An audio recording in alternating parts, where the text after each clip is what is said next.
जिस दिन से चला हूं अपनी मंजिल की ओर, मेरी आंखों ने मील का पत्थर देखा ही नहीं। हाँ, ये फलसफा होता है कुछ व्यक्तित्व का, कुछ व्यक्तियों का, क्योंकि व्यक्तियों से व्यक्तित्व बनता है और हमेशा उसी को याद किया जाता है जिसका व्यक्तित्व होता है। कि मैं चला था यूं ही अकेला, लोग मिलते गए, कारवां बनता गया।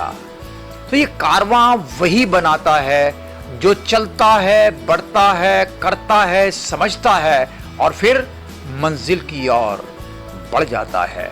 मैं हूं ब्रेश शर्मा, आपके साथ एक बार फिर से आपसे रूबरू होता हुआ, आपसे बात करता हुआ, आपसे कुछ ना कुछ कहता और सुनाता हुआ कि यस, जिंदगी चलने का नाम है, रुकना थमना तो मौत है।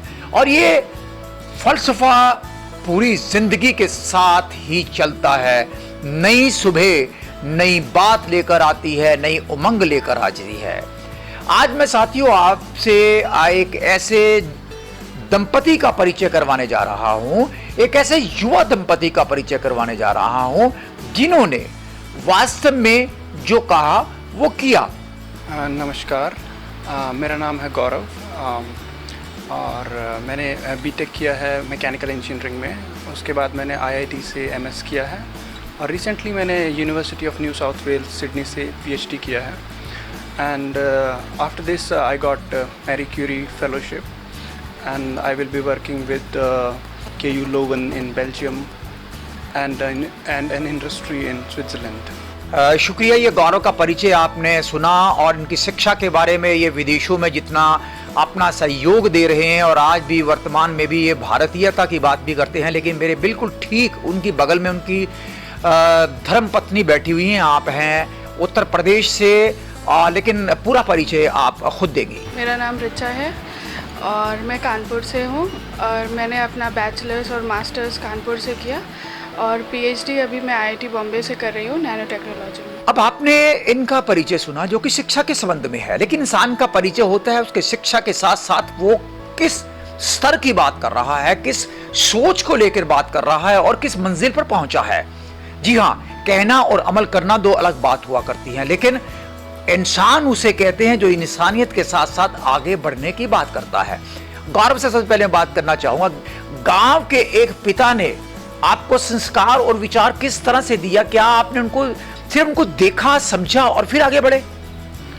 जी, बचपन से ही जैसा भी उन्होंने मैंने उनको देखा और उनसे सीखा, मैंने उसी को फॉलो किया। और एक अच्छी बात है कि कभी भी ऐसी ज़रूरत नहीं पड़ी कि हमें फोर्सफुली कुछ सिखाया जाए और सब हमने घर से ही अपने आप सीखा और इस तरह आगे बात बनती चली गई। हाँ, निश्चित रूप से हम संस्कारों और विचारों की बात करते हैं तो मेरे साथ ही बिल्कुल बैठी हुई हैं इनकी धर्मपत्नी जो परिचय देंगी अपना कि आपके माता पिता का जो योगदान है, जिसे कहते हैं ना अभिभावकों के कारण या अपने पिता का आशीर्वाद या माँ की ममता के आंचल के तले जो है अपनी ज़िंदगी को हम बहुत खूबसूरत बना सकते हैं। तो आपकी माता और पिता का जब आप नहीं कहेंगी तब तक कुछ भी अधूरा रह जाएगा, क्योंकि उनके सहयोग बिना कुछ भी नहीं होगा। आप क्या कहेंगे इस बारे में? मैं एक बहुत कंजर्वेटिव फैमिली से हूँ जहाँ पे लड़कियों को पहले पढ़ाया नहीं जाता था, इतना फ्रीडम नहीं दी जाती थी कि वो अपने पैरों पर खड़ी हो सकें। क्या है, पर मुझे इस बात की खुशी है कि मेरे मम्मी पापा ने वो मुझे फ्रीडम दी जिससे मैं अपने पैरों पे खड़ी हो सकूं। ना कि उन्होंने मुझे किसी भी शहर में जाके पढ़ने के लिए आज़ादी दी, जबकि उन्होंने मुझे अकेले ऑक्सफोर्ड जाने की परमिशन दी और वहाँ जाके सीखने का, पढ़ने का पूरा अपॉर्चुनिटी दिया।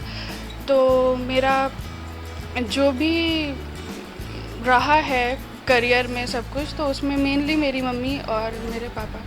बहुत अच्छी बात कही आपने। और देखिए, कंजर्वेटिव एक परिवार के होने के बावजूद भी आपके माता पिता ने आपको पढ़ाया और आपको ऑक्सफोर्ड भेजा, आपको विदेशों में आपने गमन किया। और मुझे जहाँ तक मालूम है आपने साझा की थी हमारे से ये विचारधारा कि आप जो हमारा प्रधानमंत्री कोष होता है उससे भी कुछ आप अर्जित कर रही हैं, यानी स्कॉलरशिप के रूप में, उसके बारे में जिक्र कीजिएगा और आपकी जो अब आगे की योजना क्या है। तो मैं अभी जो पीएचडी कर रही हूँ उसका फंडिंग जो आ रहा है वो प्राइम मिनिस्टर रिसर्च फेलो से आ रहा है। वो एक तरह का प्रोग्राम है जिसमें एकेडमी और इंडस्ट्री का कोलैबोरेशन होता है, जिसमें बेसिकली ये दिखाया जाता है कि आप जो काम कर रहे हैं वो एक कॉमन मैन के पास कैसे जाता है, आपका जो रिसर्च है, और ये प्रोडक्ट ओरिएंटेड प्रोग्राम है। बहुत बढ़िया बात कही आपने। देखिएगा कि कौन कहता है कि हम हार ही सकते हैं या फिर ठहर ही सकते हैं, नहीं, चलकर दिखाया, समझ कर दिखाया। अब मैं गौरव से बात करना चाहूँगा। गौरव, आप विदेश में आपने पीएचडी की है और विदेशी जो रंग रूप है आप पर कितना चढ़ा, क्योंकि आप अभी भी उस संस्कारों की बात बहुत अच्छी तरह से कर रहे थे मेरे से। तो भारतीय जो संस्कार हैं उसका जिक्र करते हुए विदेशी जो आंचलिकता है उसका थोड़ा जिक्र कीजिएगा। मेरे ऊपर बेसिकली विदेश का कोई इतना रंग चढ़ा नहीं। मैं जैसा यहाँ था वैसा ही मैं वहाँ रहा। तो मैंने अपने जो भी कल्चर है और संस्कार हैं वो वहाँ पर भी मेंटेन रखे। ये व्यक्ति विशेष पर निर्भर करता है कि आपका ये निर्णय था कि आप जो है अपने संस्कारों को रखेंगे, क्योंकि संस्कार हैं तो विचार हैं, विचार हैं तो आधार है, आधार है तो प्यार है। तो ये प्यार और मोहब्बत की बातें मेरे ख्याल में भारत में बहुत शानदार ढंग से की जाती हैं, क्योंकि यहाँ की संस्कृति है, यहाँ की एक परंपरा है, यहाँ की अपनी एक अंदाज है, लोगों की ये नग रस रस में समाई हुई है। ये बिल्कुल कहा जा सकता है कि yes, we are the Indians and we can have a fantastic life, a emotional life. तो इमोशंस का क्या हमारे भारत में होता है, और आपने जितने निर्णय लिए हैं इमोशनली लिए हैं या प्रोफेशनली लिए हैं? जैसा कि आपने कहा कि ये व्यक्ति विशेष का ही निर्णय होता है कि आपको किस तरह अपने आप को ढालना है। मेरे हिसाब से आप कैसे भी चल सकते हैं, आप अपने कल्चर को फॉलो कर सकते हैं, या फिर अगर आपका मन है, विचार है वहाँ पर लोगों के साथ उस तरह के कल्चर में रहने का, तो मेरे हिसाब से वो भी कोई एक गलत बात नहीं है। वो भी एक अच्छा है कि जिसको जैसा सही लगता है वैसा वो फॉलो कर लेते हैं। पर ये पूर्णतः एक व्यक्तिगत विषय है। और आपने बात की इमोशंस की, तो मुझे लगता है कि इमोशंस का एक बहुत ही इम्पोर्टेंट रोल है, ख़ासकर जब आप विदेशों में पढ़ रहे हैं, क्योंकि विदेशों में एक समस्या है कि लोगों में अकेलापन है, क्योंकि वहाँ सोशल लाइफ थोड़ी एक अलग किस्म की है। और उसमें जब यहाँ से भारतीय लोग वहाँ पर जाते हैं, जुड़ते हैं, तो एक अच्छा जो मेल मिलाप है और जो भाईचारा है वो बहुत ही सपोर्टिव रहता है, और ये एक बहुत ही ज़रूरी चीज़ है। तो ये चीज़ मैंने देखा है कि वहाँ पर जाकर जो इंडियन है, चाहे वो साउथ से है, नॉर्थ से है, ईस्ट से है, वेस्ट से है, सब एक हैं, सब इंडियंस बोलते हैं। पर जब यहाँ है तो शायद थोड़ा थोड़ा आ जाता है कल्चर का डिफरेंस, पर वहाँ पर ऐसा नहीं है, और ये चीज़ एक बहुत अच्छी मुझे वहाँ पर लगी। देखिएगा, ये भी बात सही है कि ये व्यक्ति विशेष पर निर्भर करता है। यहाँ भी कुछ लोग हार जाते हैं, या फिर अच्छी बात नहीं करते हैं, या फिर वो सकारात्मक सोच नहीं रखते हैं, या फिर आगे बढ़ना नहीं चाहते हैं, या कुछ करना नहीं चाहते हैं, यहाँ भी निराशाजनक बात करते हैं। तो मैं रिचा से ये प्रश्न करना चाहूँगा कि आप एक फीमेल होते हुए, एक लड़की होते हुए, और कंजर्वेटिव फैमिली से भी होते हुए, आपके माता पिता ने आपको एक बार पूरी स्वतंत्रता भी प्रदान की है, तो आप आज महिलाओं की स्थिति समाज में क्या देखते हैं और माता पिता के योगदान को कैसे आप कहेंगे? बीइंग अ वुमेन, ये बहुत ज़्यादा डिपेंड करता है कि आपकी फैमिली कैसी है, देन आफ्टर मैरिज आपके इन लॉज कैसे हैं। मेरे केस में दोनों ही बहुत अच्छे रहे, बहुत सपोर्टिव रहे, और दोनों ही फैमिलीज़ ने मुझे बहुत सपोर्ट किया कि मैं अपने करियर को आगे बढ़ाऊं। और रही बात, आज भी मैं सोसाइटी में देखती हूँ कि मेरे जैसे उतने कम लकी लोग हैं जिनको दोनों फैमिलीज़ इतनी सपोर्टिव मिली। और मैं ये बोलना चाहूँगी कि आने वाले टाइम में एक इक्वालिटी होनी चाहिए, एक ये होना चाहिए, बेसिक चीज़ होनी चाहिए कि घर में अगर लड़की पैदा हो रही है, लड़का पैदा हो रहा है, तो वहीं से डिस्क्रिमिनेशन नहीं होना चाहिए, क्योंकि आपको नहीं पता आने वाले 20 सालों में वो आपका नाम ज़्यादा रोशन करेंगे कि लड़के ज़्यादा रोशन करेंगे। तो मेरा सिर्फ एक यही है कि स्टार्टिंग से ही, एकदम बेसिक से ही एक इंसान की तरह लोगों को देखना चाहिए, ना कि ऐसे मतलब आदमी हैं कि मेन वुमेन, ऐसा कोई डिस्क्रिमिनेशन नहीं होना चाहिए। और एजुकेशन में, फाइनेंशियल स्टेटस में, इक्वालिटी में सब कुछ बराबर होना चाहिए। अच्छा, मैं गौरव आपसे एक प्रश्न बड़ी मन में आ रहा था मेरे कि देखिए आप किरमच गांव कुरुक्षेत्र का, और उसके बाद गांव के बाद फिर आप शहर कुरुक्षेत्र, उसके बाद आपका रास्ता फिर चलता हुआ मुंबई के बाद आपका ऑस्ट्रेलिया के बाद आपके विदेशों में गमन। ये जो आपकी यात्रा है, इसके पीछे जो आग थी, इस यात्रा के पीछे एक जुनून था, एक पागलपन था, एक जो कहते हैं ना चिंगारी जो आपके भीतर उत्पन्न हुई कि यस मुझे बढ़ना है, मुझे करना है, वो कैसे उजागर हुई है, उसका जिक्र करेंगे जरा सबके सामने आप। जी, मेरा बचपन से ही ऐसा सपना था कि मैं साइंस और टेक्नोलॉजी के फील्ड में काम करूं, और स्कूल टाइम से ही मैथ्स और साइंस में मैं अच्छा था, पर जो बाकी सब्जेक्ट हैं जैसे सोशल साइंसेज और जो लैंग्वेज सब्जेक्ट्स थे उसमें मैं इतना अच्छा परफॉर्मर नहीं था। पर मैंने जब रियलाइज़ किया कि जब मैं इसमें इतना अच्छा कर रहा हूं तो मुझे लगा कि मुझे थोड़ा और आगे बढ़ना चाहिए, और रिसर्च में मैंने आगे जाने का फ़ैसला किया। फिर जब मैंने IIT से MS किया तो मुझे एक रिसर्च का अच्छा एक्सपोजर मिला, तो फिर मैंने मन बना लिया कि अब मुझे इसी फील्ड में आगे बढ़ना है। और आप देख सकते हैं कि मैंने जब BTech किया या MS किया IIT से, कभी मैं प्लेसमेंट्स के लिए बैठा ही नहीं, क्योंकि मेरा मूड यही था कि मुझे साइंटिस्ट बनना है, PhD करनी है और फिर उस फील्ड में आगे बढ़ना है। तो मैंने वहीं से दृढ़ निश्चय किया स्कूल टाइम से। बहुत बढ़िया बात कही आपने। सपने बहुत लोग देखते हैं, निर्णय प्रतिदिन लोग करते हैं। मैं सुबह जल्दी उठूंगा, मैं जल्दी उठूंगी, मैं ये करूंगा, मैं वो करूंगा। उसके बाद 3 दिन के बाद परिस्थितियां वैसी बन जाती हैं जैसा व्यक्ति होता है। लेकिन पूरे कदम बढ़ा के चलना और कभी हारने की बात ना करना। IIT बॉम्बे से आप PhD कर रही हैं और इस PhD के बाद विदेशों में घूम रही हैं, और आपने कहा कि महिला सशक्तिकरण की बात भी आपने कही है। लेकिन आपके भीतर जो चिंगारी उत्पन्न हुई है, और आज भी जो चिंगारी का रूप एक ज्वाला बन के, मैं तो कहूँगा कि आप देखिए हर वक्त अच्छे बन की बात कर रही हैं, तो ये निरंतर जो यात्रा है आपकी, उसको आप कैसे अपने भीतर हमेशा से जागृत रखती है, इस बारे में थोड़ा बताएंगी आप। मेरा मेन मोटिवेशन, चाहे वो करियर के लिए हो, चाहे पर्सनल लाइफ के लिए हो या कुछ है, वो आसपास का सोसाइटी देखकर ही होता है। और मैं बचपन से ही चाहती थी कि मैं कुछ ऐसा माइलस्टोन या एक ऐसा डेवलप करूं फेस कि that would be an example for a girl, कि वो अपना करियर भी कर सकती है, पर्सनल लाइफ भी सही कर सकती है। एंड यही एक मोटिवेशन है कि ओवरऑल एक पर्सनालिटी डेवलप करना, कि करियर ओरिएंटेड, साथ में फैमिली और इमोशंस और फैमिली बिलीव्स को साथ में लेकर चलना। देखिएगा कि ऋचा ने एक बात कही है कि मैं अपनी फैमिली के लिए भी सतर्क हूँ, अपने इन-लॉज के लिए भी सतर्क हूँ, शिक्षा के लिए भी सतर्क हूँ। अब ये कहा जाता है कि जो लड़कियाँ, जो महिलाएं शिक्षा की ओर अग्रसर हो रही हैं, अपने संस्कारों को भूल रही हैं, अपने उस नींव से दूर हट रही हैं, जिस नींव को सींच कर वो आज इतनी बड़ी हुई है।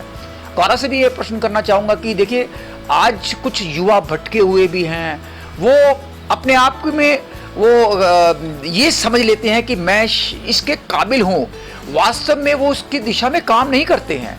तो कहना जो है वो आसान हो सकता है, और या फिर उस दिशा में सिर्फ मनोरंजन देख के, या फिर उसमें एक बहुत बड़ा पद देख के, या फिर पैसे का बात सिर्फ सोच कर ही सिर्फ, और उसमें प्रैक्टिकलिटी ना करना, उसमें परिश्रम ना करना, उसको आप युवकों के लिए क्या कहना चाहेंगे गौरव, कि उन्हें किस तरह से अपने आप को प्रिपेयर करना चाहिए? जी, मेरा मानना है कि पहले आपको एक लक्ष्य निर्धारित करना चाहिए, जैसा कि लगभग सब लोग करते हैं, और फिर उसके लिए एफर्ट लगाना चाहिए। सब करते हैं, पर आपको ये भी साथ में समझना चाहिए कि इंडिया में जनसंख्या बहुत ज़्यादा है, तो सबको जो सोची हुई चीज़ है वो ज़रूरी नहीं है मिले, इरिस्पेक्टिव कि आप कितना एफर्ट करते हैं। तो मुझे ऐसा लगता है कि आजकल के दौर में युवाओं को थोड़ा सा फ्लेक्सिबल होना चाहिए, और स्पेशली जो लोग मिडिल क्लास या लोअर मिडिल क्लास से आ रहे हैं, तो रिजिड नहीं होना चाहिए, एक बैकअप प्लान हमेशा होना चाहिए। मेरे बहुत से दोस्त हैं जिन्होंने अच्छी तैयारी की, वो अच्छी पोस्ट पे पहुँचे, पर ऐसे भी हैं जो नहीं पहुँच पाए, पर उन्होंने वक्त रहते एक फ़ैसला लिया कि खुद को समझा और खुद से झूठ नहीं बोला कि हाँ ये हमसे नहीं हो पाएगा, और वो दूसरी लाइन पे चले गए। तो वो भी एक चीज़ है, जो फ्लेक्सिबिलिटी है वो बहुत इम्पॉर्टेंट है, ऐसा मुझे लगता है। तो हमेशा बैकअप प्लान और 2-3 ऑप्शंस कंसीडर करने चाहिए, बजाय हम एक पर रहें। पर यह है कि जो भी हम करें उसके लिए एफर्ट 100% होना चाहिए। बहुत बढ़िया बात कही आपने गौरव कि आदमी जब सोचता है, लक्ष्य बनाता है या 100% डिवोशन देता है, तभी जाके सक्सेस मिलती है। ऋचा से मैं यही बात साझा करना चाहूँगा कि हमारे दर्शकों को ये बताएगी कि देखिए, सपने बहुत लोग देखते हैं, युवाओं की खासकर बात है, वो तो रात को सोने से पहले और रात सुबह उठने तक उस मेरे ख्याल में सपनों के एक झंझोड़े में रहते हैं, और उसके बाद वो निकलते हैं तो उसके बाद वो सही भूल जाते हैं मोटरसाइकिल या कार लेने के बाद। आप कैसे समझती हैं कि उन सपनों को साकार करने के लिए कैसे आधार बनाना चाहिए और किस किस का सहयोग भी साथ में लेना चाहिए? जहाँ खुद भी एक जानकारी होती है, अटूट विश्वास होता है अपने बारे में, लेकिन अटूट विश्वास को जो सराउंडिंग है उसको कैसे कैश करना चाहिए? किसी भी गोल को अचीव करने के लिए सबसे इम्पॉर्टेंट चीज़ है कि कंसिस्टेंसी होनी चाहिए। दूसरी चीज़ है कि खुद पे भरोसा होना चाहिए, और जो उससे ज़्यादा इम्पॉर्टेंट है कि आपको एक इमोशनल सपोर्ट होना चाहिए। वो फैमिली की तरफ से होना चाहिए और एक सोसाइटी की तरफ से होना चाहिए कि आपके ऊपर लोग ट्रस्ट करें कि आप वो चीज़ गोल अचीव कर सकते हैं। सो मेरे हिसाब से खुद के ऊपर भरोसा और एक इमोशनल और सपोर्ट फैमिली की तरफ से, वो बहुत ज़्यादा ज़रूरी है किसी भी चीज़ को अचीव करने के। देखिए, ये सही है कि जब तक हम अपने आप में दृढ़ संकल्पी नहीं होंगे या अनुशासनबद्ध नहीं होंगे, समयबद्ध नहीं होंगे, या फिर रोज़ उठने की बात नहीं करेंगे, चलने की बात नहीं करेंगे, हाँ ये स्वीकार्य है कि माता पिता का सपोर्ट बहुत ज़रूरी है, और हम उसी को अपने साथ रखें जो कि सकारात्मक सोच रखता हो। Always say that if you want to get success in the life you require good company. अच्छी संगत रखिएगा, ये हमारे बड़े बुजुर्ग भी कहते रहे हैं। तो अच्छी संगत के लिए मैं गौरव से ही प्रश्न करना चाहूँगा कि युवाओं को आप एक संदेश दीजिएगा कि अच्छी संगत वो कैसे रखें और कैसे माता पिता का कहना मानते हुए अपनी बात की, अपनी मंजिल की ओर जाएं। देखिए, सबसे पहली समझने की बात तो ये है कि माता पिता की उम्र कम से कम आपसे डबल तो है, तो मतलब उनका एक्सपीरियंस भी आपसे 2 गुना ज़्यादा है। तो जो भी उन्होंने ये दुनियादारी में सीखा है, समझा है, वो आपसे शेयर करते हैं। तो मुझे लगता है, और माँ बाप आपका कभी बुरा नहीं चाहेंगे, तो उनकी सलाह पर हमेशा आपको गहन विचार करना चाहिए। और दूसरी बात है, दुनिया में आप कहीं भी जाएं, आप हमेशा अपनी कंपनी चूज़ कर सकते हैं कि किस तरह के लोगों के साथ आपको दोस्ती करनी है, उठना बैठना है या काम करना है, तो you can always choose that. पर फिर भी कई बार ऐसा होता है कि आप नहीं चूज़ कर पा रहे हैं और आपको कुछ जगह पर कुछ अलग किस्म के लोग मिल जाते हैं। पर मेरा मानना है कि हर आदमी, चाहे वो कितना ही अच्छा हो या कितना ही बुरा हो, कुछ ना कुछ पॉजिटिविटी रखता है। So you should aim at figuring out that positivity and see how you can learn from that। तो ऐसा मुझे लगता है, और मैं हमेशा से ये चीज़ अपनाता चला हूँ और आगे बढ़ता हूँ। हमारे समाज की एक दंपत्ति हैं जिनका जिक्र कर रहा हूँ आज मैं, लेकिन इन दंपत्ति से मैं अंतिम प्रश्न चाहूँगा कि अपने जीवन का आप सूत्र बताएंगे आप कि पहले मैं महिलाओं का सपोर्ट करना चाहूँगा, अपनी बच्ची का सपोर्ट करना चाहूँगा कि आप कैसे, आपने एक आपके जीवन का सूत्र क्या है, आपने क्या अपनी सोच बनाई हुई ज़िंदगी को लेके कि मैंने ये करना है, मैंने ये पद लेना है, मैंने ये करना है, जो आपका सिद्धांत क्या है लाइफ का? मतलब देखिए, पद लेना भी हो सकता है, अच्छी बात है, धन अर्जित करना भी, लेकिन एक सूत्र होता है व्यक्ति का। आपके जीवन के सिद्धांत क्या है? मेरा लाइफ का सिंपल रूल है, जैसा आपका मन कर रहा है करो, बट वो करने से पहले ये सोचो कि आपके पीछे कुछ लोग हैं और आपके ये करने पर उन पर क्या इम्पैक्ट पड़ेगा। So whether it is because of your personal life और professional life, anything. So career में भी मैंने यही किया और पर्सनल लाइफ में भी मैंने यही किया, और यही मैं आगे भी कंटिन्यू करूँ। अच्छा, देखिएगा कि एक बहुत ही सुंदर उदाहरण इन्होंने दिया है कि हम कर सकते हैं, शर्त ये है कि हमें स्वीकार करें। मैं एक बहुत ही छोटा सा शब्द है लेकिन बहुत विस्तार लिए हुए है, अहम जिसे बोलते हैं हम, ईगो जिसे बोलते हैं, जो आज के युवकों में, आज की युवतियों में ज़्यादा बढ़ावा मिल रहा है, उनको बड़ी हवा मिल रही है। इस मैं को छोड़कर, इस अहम को छोड़कर स्वीकार करते हुए, तो गौरव आपके जीवन का सिद्धांत जो है, ताकि हमारे जो दर्शक हैं सीखें आपसे कि आपके जीवन का सिद्धांत है, उसमें से कुछ बातें अपने जीवन में लागू करें। मेरे जीवन का सिद्धांत ये है कि जो करें पूरा उसमें अपना 100% दें। अगर आपको लगता है कि आप नहीं दे पाएंगे तो वो चीज़ ना करें। एक ये बात है। दूसरी बात, जैसा कि आपने कहा कि मैं को छोड़कर एक हम की बात होनी चाहिए। जैसे आपको कुछ भी आप करना चाह रहे हैं तो उसका एक इम्पैक्ट सोचना चाहिए, और ख़ास तौर पे अगर आप विदेशों में हैं तो वो हम में आपकी फैमिली और आप नहीं हैं, आपका एरिया, आपके देश की इमेज, प्रेस्टीज, सब कुछ जुड़ा हुआ है। तो वहाँ पर आपका एक एक कदम आपके देश की इज़्ज़त बढ़ा भी सकता है और नेगेटिव इम्पैक्ट भी डाल सकता है। तो इसलिए बहुत ही सोच समझ कर आगे बढ़ना चाहिए। पर सबसे इम्पॉर्टेंट जो मुझे लगता है कि 100% आपको किसी भी चीज़ के लिए अपना देना चाहिए। बहुत बढ़िया बात कही इन्होंने, और मैं अब अपनी बात को समेटना चाहूँगा। समय कुछ बता रहा है, कुछ समझा रहा है, और समय के कारण ही ये लोग इतने अच्छे पदों पर पहुंचे हैं और अच्छी बात कर रहे हैं, क्योंकि समय का हमें भी ध्यान रखना चाहिए। लेकिन इस वादे के साथ कि हम आपसे एक और दंपत्ति से मुलाकात करवाएंगे आपकी, जो कि जीवन जीने की बात करेगा, कि जो मंजिल में आगे बढ़ने की बात करेंगे, क्योंकि हम भी दरिया हैं, हम भी दरिया हैं, अपना रास्ता खोज ही लेंगे। हाँ, क्योंकि हम जानते हैं हुनर को अपने, हम उसे पहचान ही लेंगे। तो इस बात के साथ, इस जज्बात के साथ, इस अनुभव के साथ नमस्कार लीजिएगा ब्रेश शर्मा के साथ और अपनी टीम के साथ। मैं करण मेरे साथ है कैमरे पर, और साथ ही कुछ हमारे साथी भी, इनका भी धन्यवाद करना चाहूँगा। फिर मुलाकात करेंगे आपके साथ